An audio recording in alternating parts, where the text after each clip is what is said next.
Hello and welcome to my Ever Messy Art Studio. My name is Keeks and today I'm going to do another master study. This is only the second one that I've ever done, and I did go ahead and do a pre-sketch of what I wanted to do today, which is going to be a Norman Rockwell painting over here, and it's called "And the Symbol of Welcome is Light." It's a lamp advertisement for Edison Mazda in 1920. It was originally an oil painting on canvas, and it's a collection of the General Electric Lighting Company in Cleveland. So I saw this picture and I just thought it was really pretty with all the lights and stuff, and I don't normally do nighttime paintings, so I thought it would be really fun to try it out and see how it goes.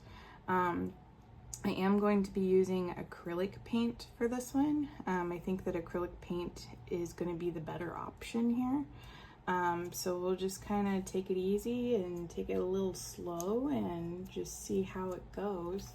I'm not really expecting to make a masterpiece here. I was thinking about doing acrylic, but maybe I want to do watercolor. I don't know.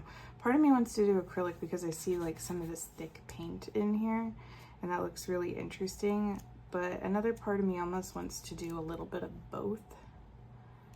And that could work, like maybe do a wash in watercolor and then maybe do acrylic on top of it. But I'm not sure. So we'll just kind of see where this leads us and where we end up going with it. But either way, I hope you enjoy the ride. And before we begin, I did just want to show you a couple of ATCs I've been working on. So not the swap that Joanne and I are doing, which you can still sign up for, by the way. Go to my community tab and you'll be able to see the information on the Egypt and Alien swap. But I am going to be joining a 50-state swap, and I did Missouri. So I did this one with the Missouri State Parks on it. I did this one with the Katy Trail on it. This one with the Kansas City Zoo. This one's the Missouri Nature Nights, which what they are is they're kind of like a conservationist outlet. It's like a volunteer program. This one's the Conservation Department of Missouri, Missouri Conservation. This one's got Route 66 on it. And yeah, so those are all 6 of those, and I do plan to send those out, and I just have my artist information on the back of them. So I'm pretty excited with how those turned out, and we'll see what ends up happening with them. But I think for right now, I'm going to probably go ahead and start with a watercolor wash, and then go from there and probably do some acrylics on top of the watercolor, which I know is kind of a faux pas, but I am a mixed media artist, so I can't say that I care too much about the rules, and I'm just gonna have a little bit of fun and try to learn from this master painting. So I think I'm gonna actually start using this and do my wash, and then kind of go from there and see where it leads me. So I hope you enjoy this, and I will talk to you in a bit because I'm probably going to put everything on fast forward for you. For the light wash part of this, I did end up using watercolor, and I used my tiny little pocket palette from Rosemary & Co. And that has my Paul Rubens in it. So I have been trying to use that one a little bit more lately because usually I get so excited and use all my other watercolors like my Gansai Tambies, I just forget about this one existing. So I thought that the colors would match a little bit better, and I actually did mix a couple of different colors too. Like that blue in the sky is actually a mix of blue and green because I was trying to figure out how to get that kind of dark aqua color. And then I decided that it should be a color wash of 2 basic colors. So I wanted to do bright yellow because of that light, because I felt like that light's pretty vibrant towards the middle of the piece. And then I did the plants and stuff in kind of that blue wash that I used for the sky, just a little bit lighter. That way it wasn't quite as intense as the sky because I didn't want to take away from that. And then I also decided that, hey, why not layer a little bit? So after I got the wash for the tree done, I decided that I would add a little bit of red to the car because, as you notice, there is that light bit there. Unfortunately, I don't think in the final piece that wash really mattered for the car, because as soon as I put the acrylic over it, that car's black. So that part did end up disappearing, but I tried my best. And then I did decide to add a little bit of red to the tree because the bark did have like a red undertone. So I did all of these washes, and I'm not really sure that the washes made the biggest difference I was hoping for because I used acrylics in them. But if I would have continued in watercolor, I do think that that would have made a difference. But it at least got me, and thinking about different color mixes and how I would try to get those colors. Like, I feel like that really got me inspired with color mixing, because I decided, hey, for my acrylics, I'm definitely going to do some color mixing. So undertone kind of did okay in this. I think mostly you could see it whenever with the lady in the door in the final piece. But otherwise, after that, I started with the acrylics. For that blue, it is a mixture of a dark blue and a little bit of grass green. And I was able to get a color that pretty well matched what was in the Norman Rockwell painting, which is really good. And then I started going over everything with the acrylics.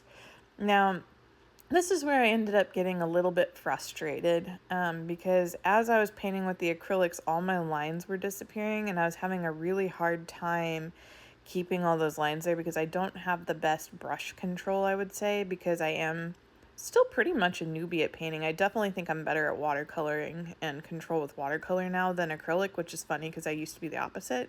So what I ended up doing was I was mixing black and yellow and a little bit of white to get that kind of beigey color that I could kind of see in the painting. And I decided to just paint over the entire house, including my lines, because I knew kind of where I wanted everything to be, but I didn't feel like I was going to be able to keep the picture unless I did that. So I did decide to go ahead and make the jump and just paint over everything, which was kind of scary, if I may say, because I was like, oh my God, I'm going off track. I'm just kind of going with it. But then I added all the lines back because I wanted the slats in the house to be there. And I was like, you know what? I'll just paint the windows over it later. And I kind of think that this worked for the slats in the house. Like, I feel like if I would have kept those lines for the windows there, nothing would have lined up.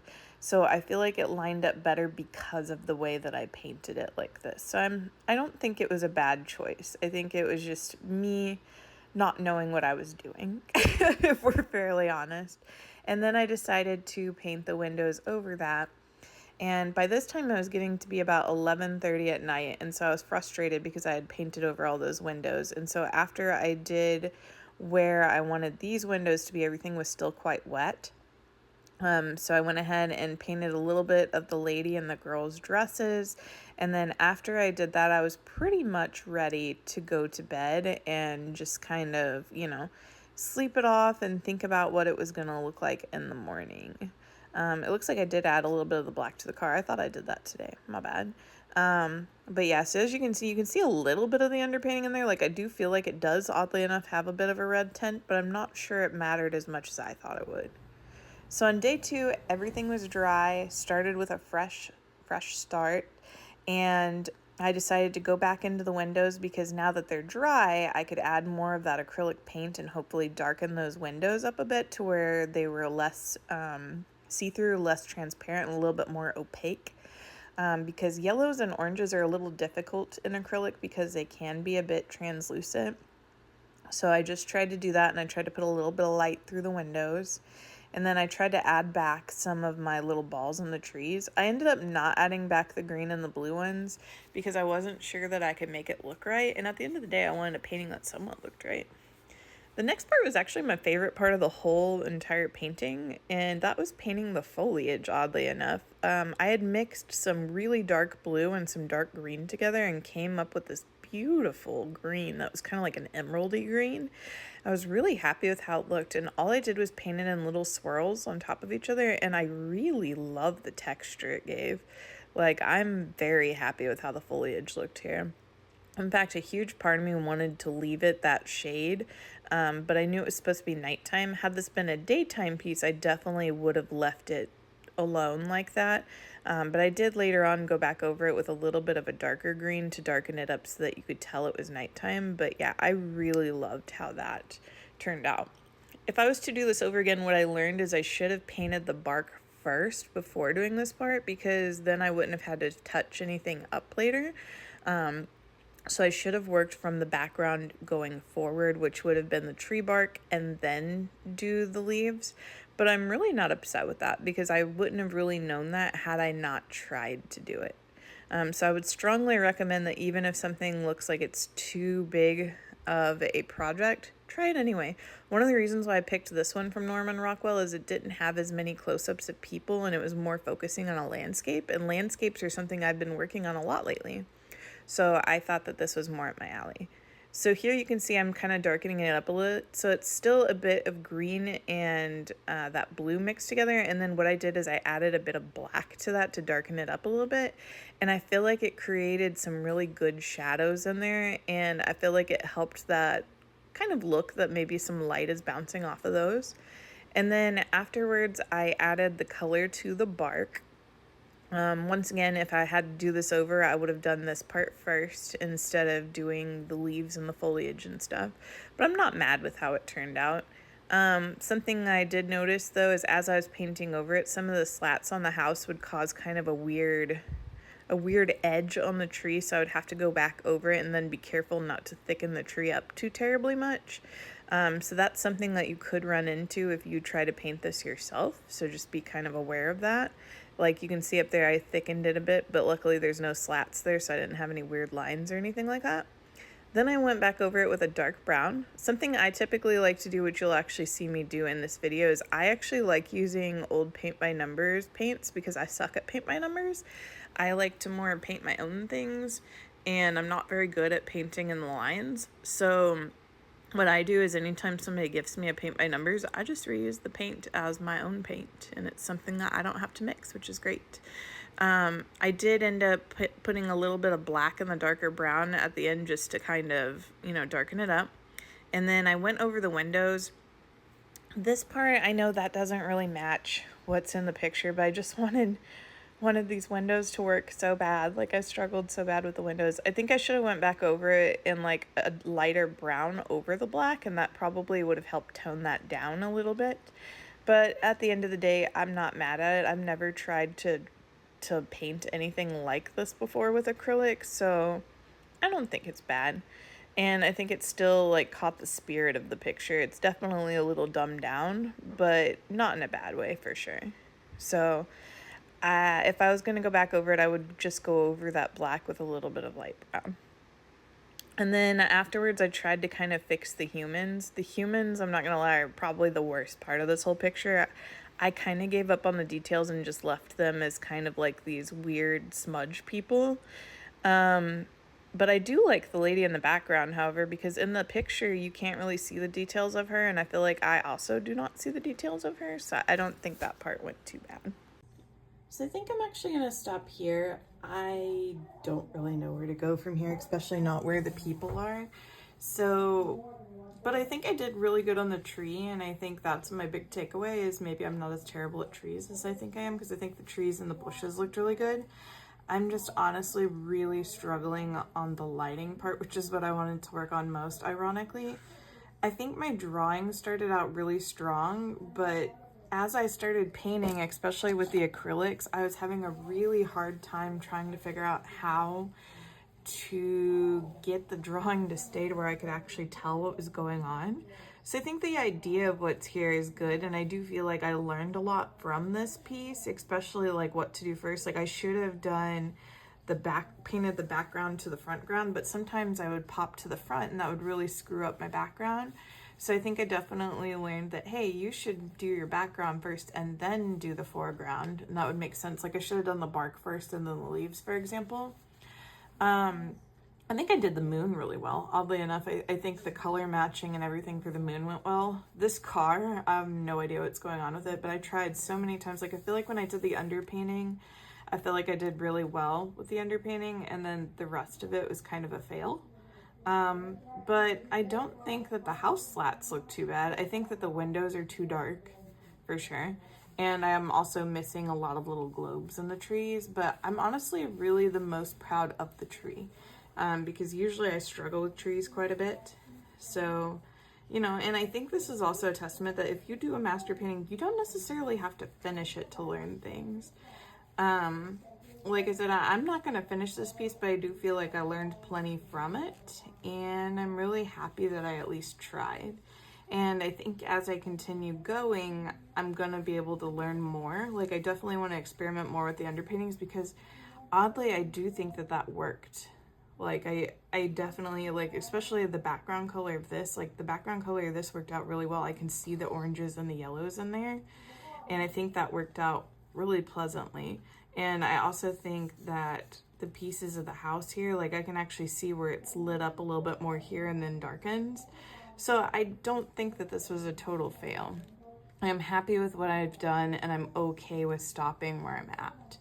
So, you know, I do definitely want to try this again sometime. I think I need to practice more with acrylics because I think I'm just really out of practice with them. And one of the reasons I wanted to use acrylics on this painting was because of how Norman did it himself with the oils. Like, I felt like the texture needed to be there.